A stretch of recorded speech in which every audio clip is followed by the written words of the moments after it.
Hello guys, welcome back to the Eat Like Ruby podcast. I am back today with a solo episode. Last week we did nutrition for beginners, just kind of like Q&A from Insta, but really I just riffed on and explained a lot of things that I would think about as a beginner coming into flexible dieting. I think that ended up being a really good episode. I actually really liked that. So I think it could be so beneficial, even if you are somebody who would consider themselves like advanced, which is what we're going to speak about today. But even if you are somebody who would consider themselves that, I think there was actually so much juice in last week's episode just about like a bit more in depth about a few things, even just like moving to maintenance, scale weight, hitting protein, like all of the things, whether we're beginner or advanced, we want to be doing these things and thinking about those things.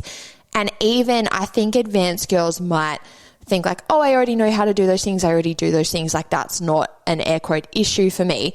But I think it's still really cool to learn more about them and to just hear me riff about them. Honestly, if I just toot my own horn, like when I just go for it, like I think there's so much juice there. So I think sometimes I know personally, like if you see a podcast name and you're like, oh, nutrition for beginners, like I'm not a beginner, so I'll skip that one. Don't skip it, guys. Just do me a solid and listen to the bloody episodes.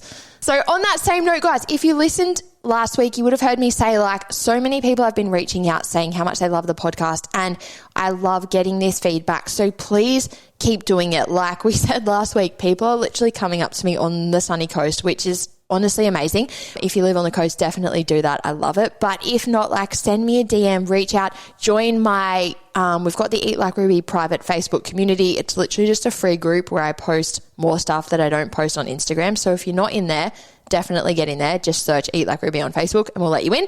Literally come into my world, come into my DMs, community, Facebook, all of the things. Let me know if you love the potty, what you love about it, what you want to hear about. Like you guys are the reason that I do it, and those sort of messages and everything is what keeps it going.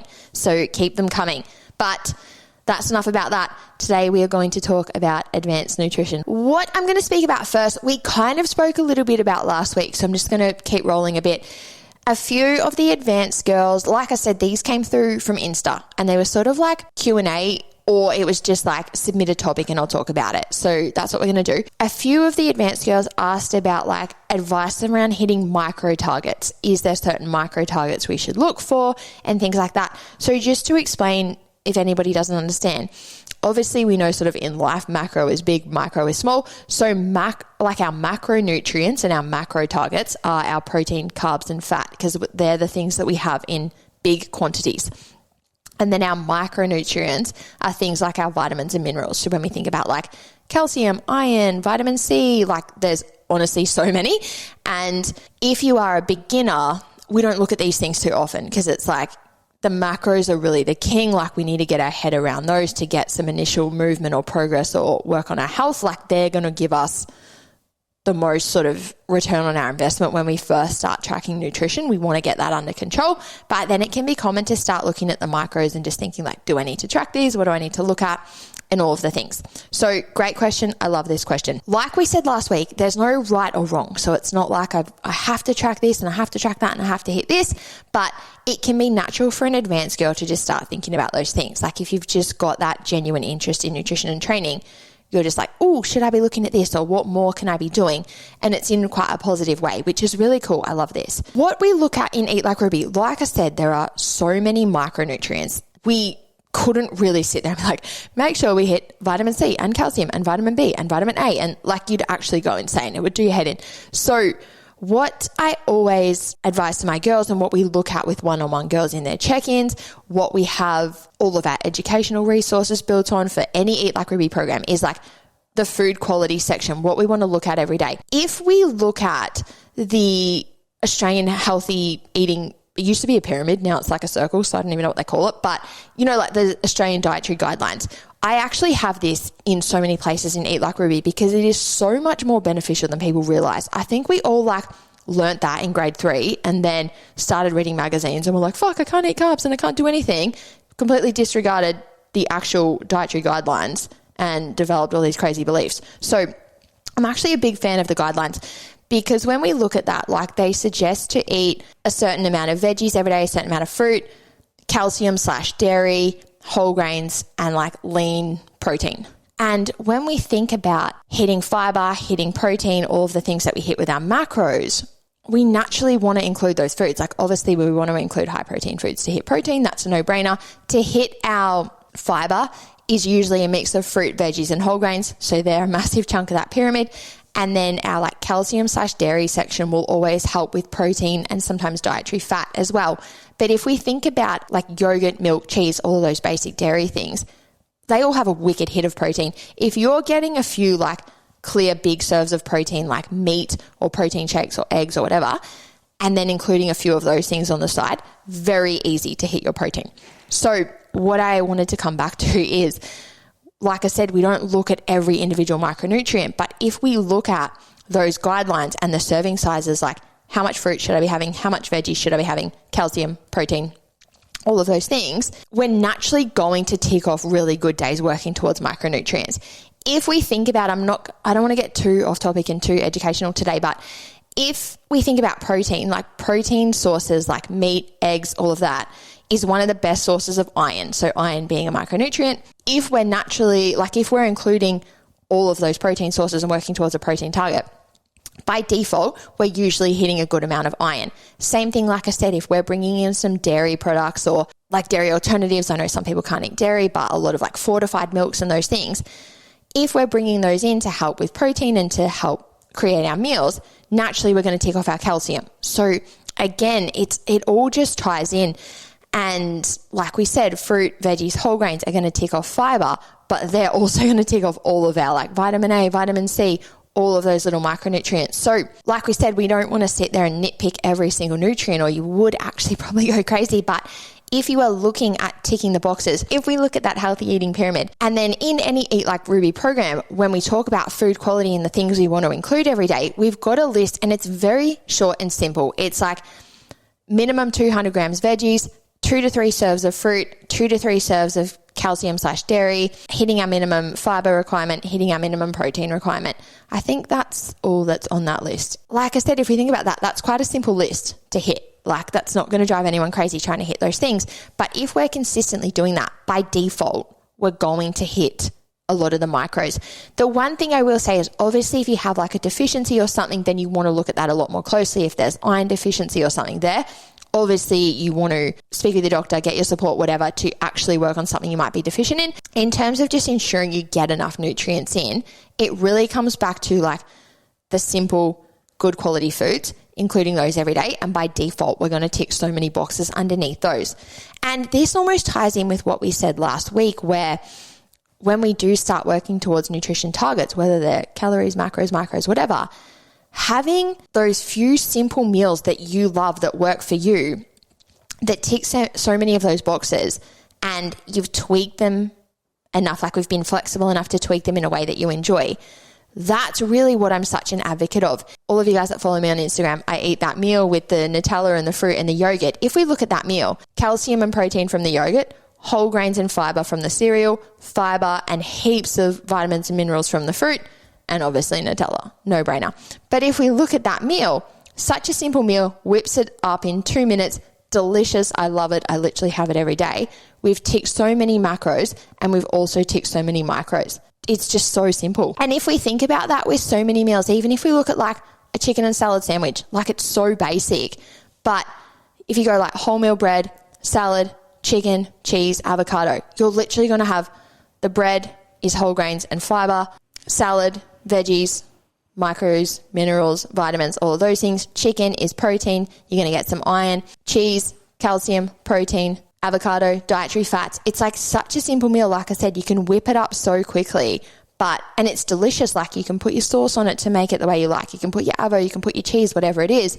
And this is probably getting off topic, but one thing I always want to teach in Eat Like Ruby is not what do we need to avoid, but what do we need to include? What should I include? How can I, instead of like having a restrictive diet that rules everything out, how do I build a diet that ticks so many boxes and I actually enjoy? And if we think about the same thing with dinner, if we went into dinner and we had like a stir fry with brown rice and veggies and meat, but then you put like your favorite seasoning on it or whatever. If we look at those 3 meals, like the yogurt meal, salad sandwich, stir fry, I would say delicious meals, simple, easy to whip up, like so quick, so easy. You can tweak them in any way. Like you can mix up your fruits, you can mix up your Nutella if you want to use peanut butter or something. You can mix up the flavor of the yogurt, you can mix up the flavor of the stir fry. But they're so simple, they're so easy, they tick so many boxes. So that's my biggest piece of advice there, is not to fixate too much on exact macros if you don't have to, if there's no health reason that you need to, but more so make sure you're ticking the boxes of those good quality foods we want to be eating every day.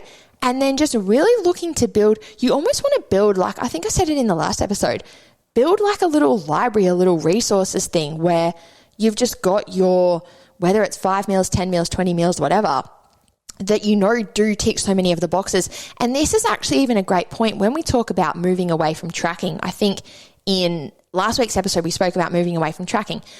Let's say you have built up quite a nice little library of meals, if we want to call it that. This is actually personally how I manage my nutrition right now. If you look in my MyFitnessPal right now, you'd be like, this girl doesn't track her food. But I've tracked my food for a very long time and I've got my go-to meals.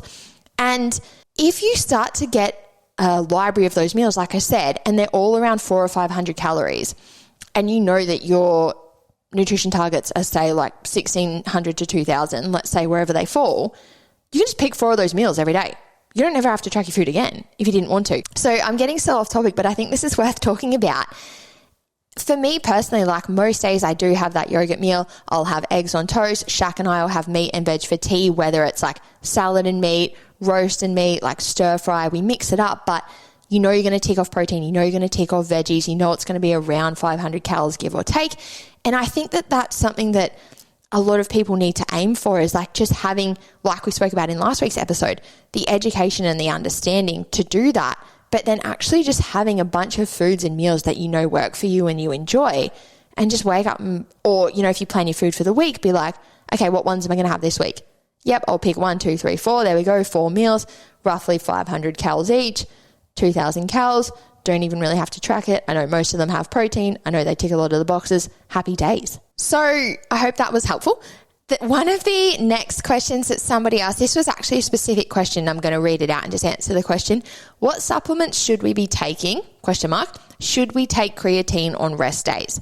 So in terms of supplements, there's no like supplements that we should be taking. That's going to be different for everybody. And what I would actually just say there is speak to your doctor and find out if there are certain supplements that you should be taking. If there's a deficiency or something's low and you need to take that, I don't think we need to take any. We can look at things like vitamin D because, you know, we can get that from the sun, but if people aren't outdoors all day, then they might not have enough. But still, I think personally you need to get that assessed for you because that's going to be different for everybody. So I don't like to advise people to take too many supplements without finding out what they need to take. In terms of creatine, this is one supplement that I advise everybody to take, especially when we're training. Like if you're a training girl, you should be taking creatine. The person actually asked, should we take creatine on rest days?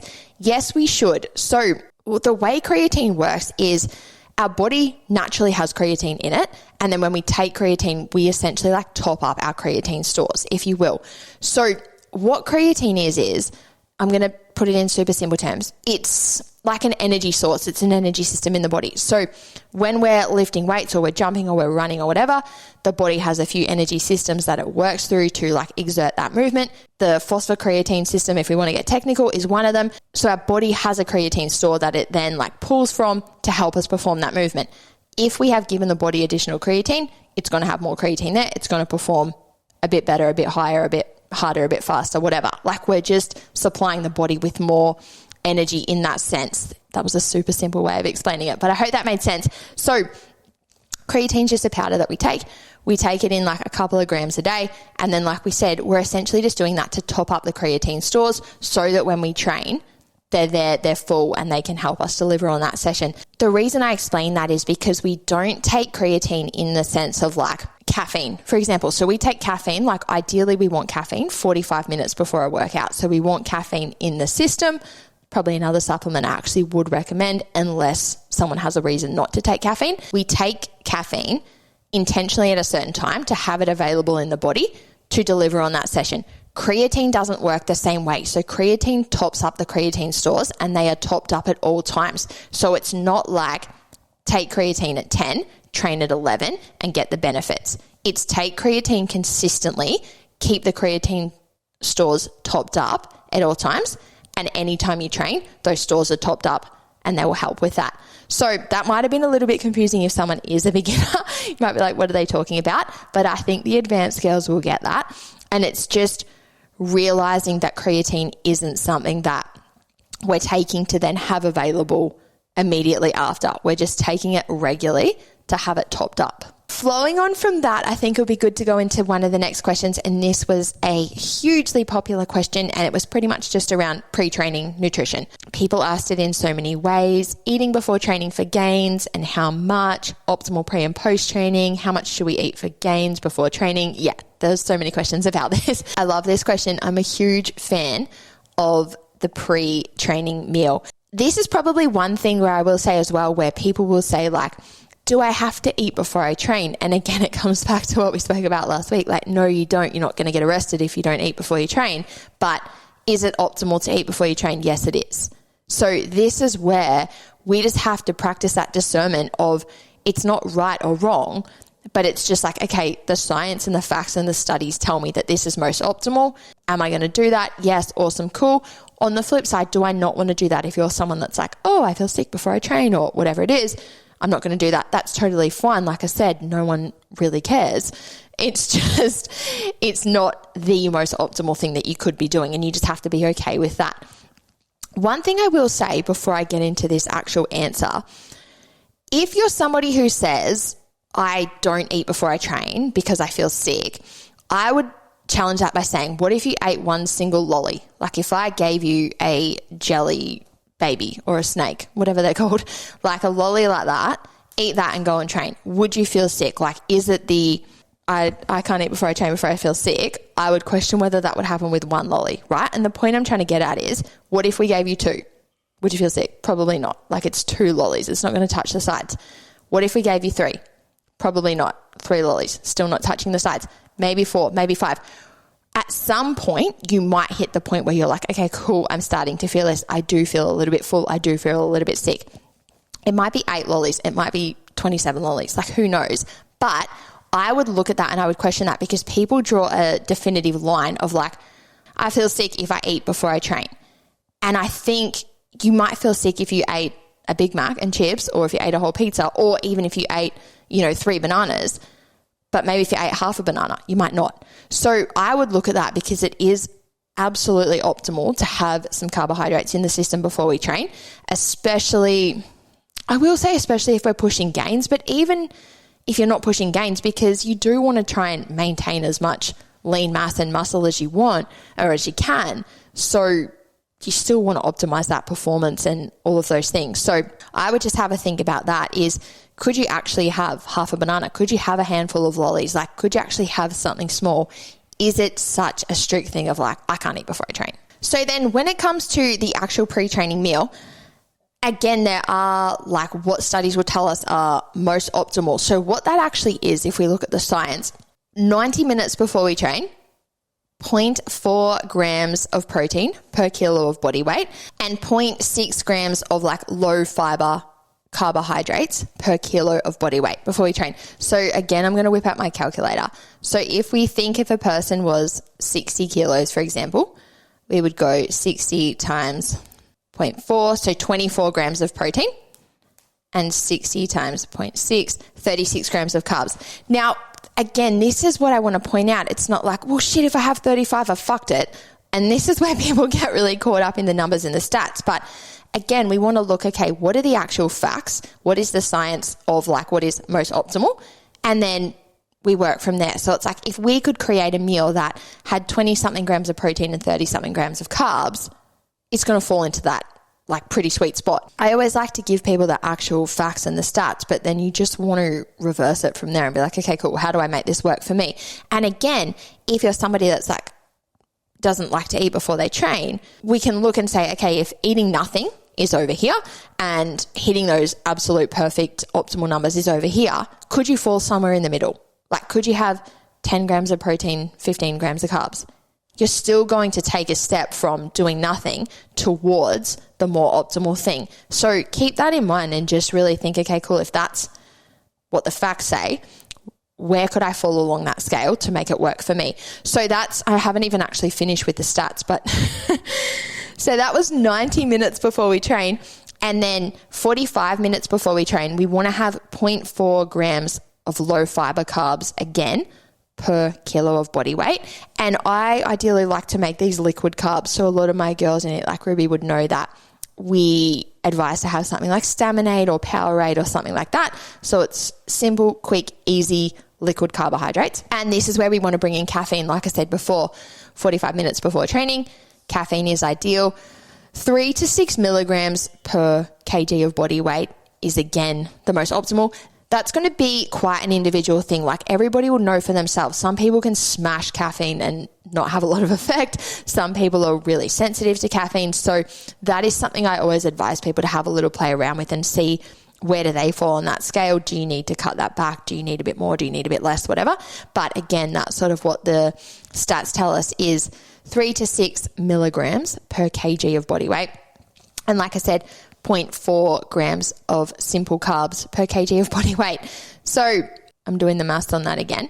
For a 60 kilo person, so we're looking about like 180 to 200-ish milligrams of caffeine, and then again that 20-something grams of simple carbs. So I feel like that was a little bit of information overload, but really the underlying thing there being, I always say, if we know caffeine works for us, get that caffeine in 45 minutes before, and some form of simple carbohydrates. If you can get some protein in with that, that's awesome, that's cool, but I personally think the simple carbohydrates are a big focus. And then we want to just ensure protein is coming in regularly throughout the day anyway. So probably a bit of a side note, but we always want protein coming in regular intervals throughout the day. So if you don't have it in that pre-training meal, we want to have some post-training. We just want to make sure that the body's consistently getting protein in around training is my best advice there.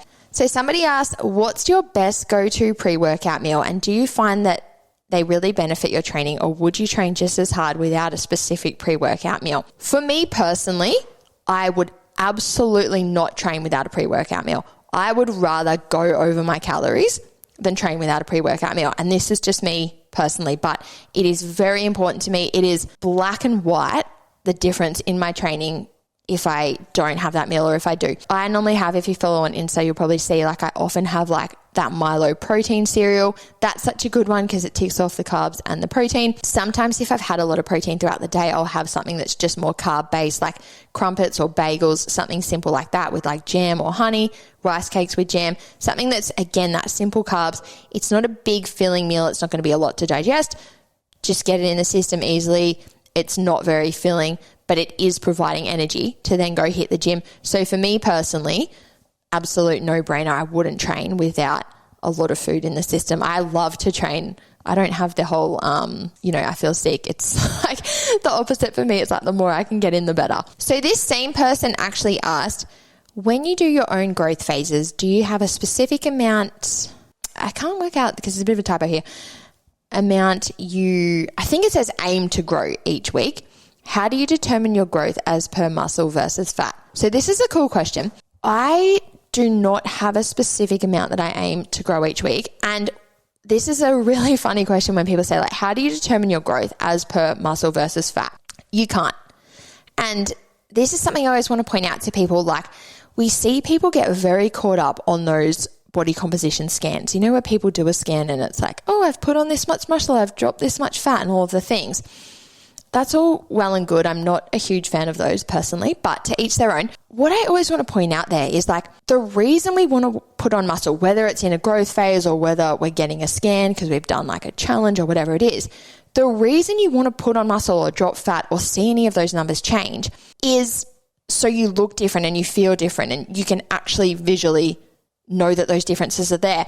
And what tends to happen with those scans is I've seen people in gyms be like, my muscle went up by 100 grams and my fat went down by 100 grams. And it's like, it's a fucking 100 grams. Like, can you see this? Can you feel it? Whatever. Like, people get very fixated on those numbers. And it's like, again, the reason you wanted to see those numbers change is so that you look different or you feel different.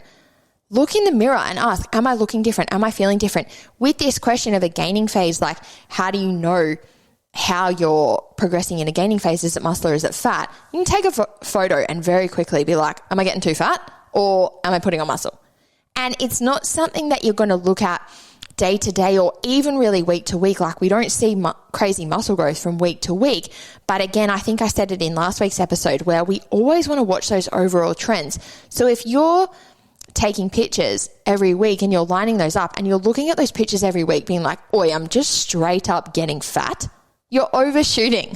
Like, we don't need the numbers. We don't need the science. We don't need the stats. You can visually look and be like, I'm getting too fat. It's actually just right here before my very eyes.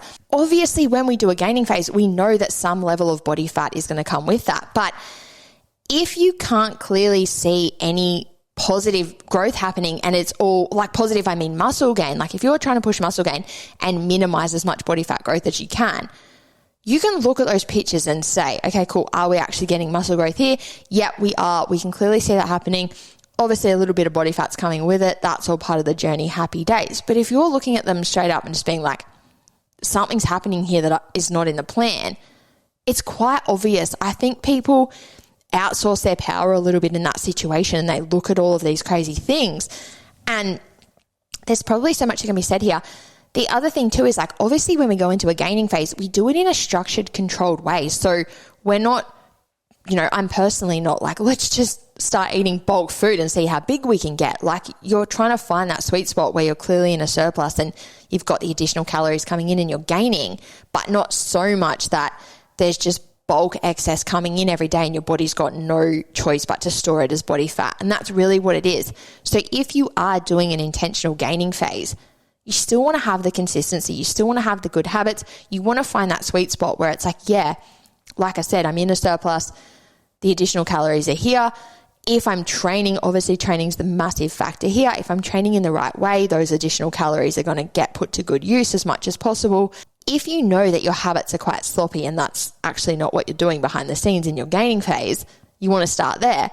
And then equally, if you think you're genuinely ticking all those boxes and your habits and your consistency and everything are on track, you then look at the outcome and say, okay, cool, I'm doing the thing. What result is it getting me?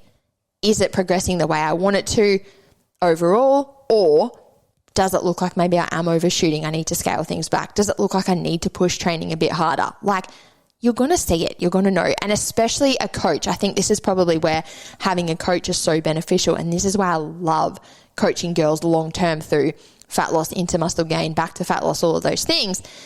Because if we look at those pictures ourselves, there can be quite an emotional thing like, oh, yep, shit, I'm getting bigger. A coach is going to look without that opinion of, or without that emotional attachment, I should say. And they're just going to simply look and be like, yeah, okay, cool. Are we getting bigger? And how and where are we getting bigger? Is it in the way that we want? Is it in the places that we want? Awesome. Let's keep going. Oh, no, maybe it's not. Let's adjust. And that's literally what nutrition and training is. Like, do the work, be consistent, assess, adjust if you need to. So I hope that answered that question.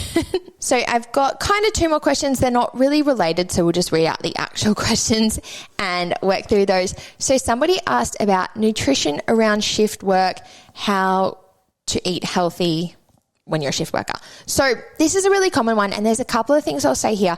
I think one of the first things is like tying this in with everything else we've spoken about finding those good few simple foods and meals that work for you. I think obviously when you're planning meals and foods and everything around different shifts, there's already a level of like challenge and difficulty there. If you're then like, I'm going to plan brand new crazy foods and meals every day on top of that, it's a circus. Like if you're like, oh, I'm working at midnight, but I want to have all these crazy fucking waffles. And then like, I want to have brand new meals every day. I've got to look up the recipe. The recipe takes me 40 minutes, but I'm getting home from work at 2 a.m. Like, you're just making it more complicated if you're taking it in that direction. So I think coming back to what we spoke about before about like finding the foods and meals that you genuinely enjoy, tweaking them in the way that they really work for you, ticking all the boxes, and then just being consistent with those.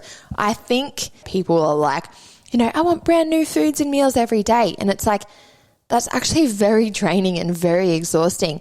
I think most people like their routines, they like their habits, and don't get me wrong, like you can change up those meals over time, you can change up flavors, all of those things we spoke about, but I think finding like a good base plan that works for you and then just tweaking it as you want to or as you need to, but not feeling like you've got to be planning brand new days every day. I think that's so unnecessary and so overwhelming. And the other little thing I'll say here on a bit of a different side note is looking at your nutrition over the course of a week instead of daily. So let's say your daily calories, for example, were 2,000. Looking at the fact that you've got 14,000 calories to eat for the week. And if you've got a day where you're maybe awake for like 24 hours, I don't know if your shifts work out in this crazy way where you're awake for way longer. But then on the flip side, you've got a day where like you pretty much sleep the whole day. Maybe one day you do 2,500 and on another day you do 1,500. That's just an example, but not feeling like you need to hit the exact calorie target every day. Our body isn't going to work in that way. Our body doesn't work in that way of like, I burned this many today, I got this many today, I'm going to lose this much overnight. Reset the next day, go again. Our body is constantly obviously on and working and doing its thing. So we're trying to create either a deficit or maintenance or a surplus, whatever your goal is, over time, not just in a 24-hour window. So I hope that made sense. You want to just have a look and say like, are there days where I need to eat a bit more because I'm working a lot, I'm awake for longer, whatever it is. On the flip side, if I have a whole day where I sleep for the whole day, maybe I do cut out a meal. It does cut out 400 or 500 calories, but I use those 400 or 500 calories when I'm still awake at midnight 2 days later because I've got a massive day. I think that's a really cool one to look at is just, and if you track your food in MyFitnessPal, you can look at the weekly average at the end of the week, and heaps of my girls do this. We do this for so many reasons, whether it's shift work, whether it's just socializing, if someone's got something on and they want to have a higher day and a lower day, if people want higher calorie days or higher carb days for training, lower calorie days on rest days. Like there's so many reasons we do this. And then when we look at the weekly view in MyFitnessPal, it'll give you your average. So if your average is still coming in quite close to where you need to be for your goal, that's the main thing we want to look at. And obviously we want to do that within reason. Like we don't want a day where we literally eat 200 calories and then the next day we eat 4,000. Like you always want to make sure you're still ticking the boxes, doing the thing, like eating well. But if it's as simple as like cutting a meal off of one day and having an extra meal on another day, and overall your week is still really on point, I'd absolutely advise doing that. So the last question I'm going to answer is, a few people actually asked this in a few different ways as well. So it was about diet breaks. Like, when do we have diet breaks? How long do we have them for? All of the things. So again, I probably sound like a broken record at this point, but it's no definitive thing. It's no right or wrong. It's not like you have to have it at the 10-week mark. If you have it at week 11, you've screwed it. You always want to look at the goal, first of all. So like if you're a person that doesn't have much weight to lose versus a person that has a lot of weight to lose, you then obviously are going to set your fat loss phase for a different amount of time. Like if you're only trying to lose a couple of kilos versus somebody else might be trying to lose 20 kilos, you're obviously going to be in a fat loss phase for different amounts of time. So that's the first thing you want to look at. If you're somebody, I'm going to use myself as an example. So if I go into a fat loss phase, I'm usually looking to drop anywhere from 5 to 10 kilos, let's say. So usually I'll do that in about a 16-week time frame, give or take. So if you're doing that, I've said in so many episodes before, like make sure it's a good time for you to do so. You don't want to feel like you need a, quote, diet break every second week in a fat loss phase. You want to be able to stick to those low calories for the majority of that time. From there, the thing I always advise is to have it look, is there like genuinely something happening during this fat loss phase where it would actually make sense for your life to have the diet break? Because obviously we can look at science and like technically when's the best time and all those things, but it's going to be different for everybody. And I think coming back to the point of making it work for your life, let's say you've got a 16-week fat loss phase planned. At the 12-week mark, you're going on a 10-day holiday. If you don't take that into consideration and you're like, okay, cool, I'm going to have a diet break in week 9, you do fat loss for 8 weeks, you have your diet break for 2 weeks, you go back into your deficit, and then you're going on your holiday. And it's like, well, would it not have made a lot more sense to have a diet break on the holiday? Like, have the extra calories there, know that you don't need to be as strict. Like, there's so many things that actually just make sense for your life. So that's the very first thing I'll always say. And even when I work with my girls, I say like, tell me about your life. Tell me about the next 2 or 3 months. Like, we want to actually make sure this is going to work for you. If I don't know these things, a similar thing happens. I tell you to have a diet break. You have it. We go back to a strict deficit. Then you're like, oh, by the way, I'm going away. It's like, well, fuck, we would have had a diet break. So that's the first thing I always advise people to look at. If you've got a pretty clear run, I would just go into the deficit. Like if you've got a pretty clear run, and you don't have any obvious thing in the fat loss phase where you would need a big intentional diet break, I would just go into the fat loss phase, do the thing, and then start to see how you feel. I think I spoke about it way back in the episode with Shaman where we did a really successful maintenance phase with her. We went into the deficit. She was killing it. And then she was getting clear progress. Like things were good. It was all working. But there was just some signs there where like hunger was really kicking in. Energy was really low. Like training performance was really low. It's just like, okay, you're clearly hitting the wall. The thing I love to think about with diet breaks is like bring one in before shit hits the fan and you break your own diet in a way that you weren't planning. So if you are hitting that point where hunger, energy, training, or anything is taking a hit, be like proactive and be like, okay, cool, I'm feeling it, 2-week diet break. I'm going to stick for that for 2 weeks. Usually that's enough to physically restore those things, but also mentally just give you a breather, have you feeling good, and also just restore like a bit of motivation and drive and everything because you're like, okay, yep, fuck yeah, I was killing my deficit, was getting results, like clearly shit was working, happy days, whatever. And then you've hit that bit of a wall, you've relieved, like you've got some relief, and then you're like, okay, cool, I want to keep that success going. And it just works so perfectly as opposed to, like I said, feeling those things kick in and then not acting on it and bringing in the diet break and then just going off track with the diet or letting everything go to shit because you've just really hit the wall. And I think this is definitely an advanced thing to think about because there's a difference between just waking up one day and being like, oh, my energy's a bit low, I feel a bit hungry or whatever. We don't need to bring in a diet break. Like a diet is going to be hard. We don't need to have a break from it every single time it gets hard. So I think knowing where that line is, it's like, am I just having a rough day or have I actually been fucking grinding for weeks or months and it really is time for me to bring in a break? There's a big difference there. And I think obviously that's where coaching and all of the things can come in. We need to have a certain level of awareness to really acknowledge that. And I feel like I've already answered like how long to do it for. Like I've said it a million times. Usually I say 2 weeks.